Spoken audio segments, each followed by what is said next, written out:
دعایی که پیامبر خدا صلی الله علیه وسلم همیشه زیاد خوانده. کوشش بکنید این دعا رو یاد بگیرید و بخوانید. حداقل 5 وقت نماز که در شبانه روز میخوانید، این دعا رو بعد از نمازتان دعا بکنید. امیدوارم ان شاء الله قبول میشه و الله تبارک و تعالی همه مشکلات رو حل میکنه.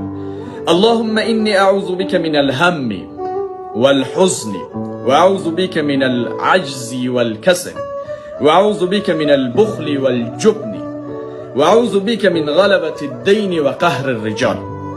معنایش چیست؟ پروردگارا به تو پناه میبرم از غم و اندوه و سستی و بخالت و کسالت و تنبلی و غفلت و از قرضداری و پریشانی و از خشم و غضب مردم و از اینکه ظالمی بر ما مسلط بشه. الله به تو پناه میبرم.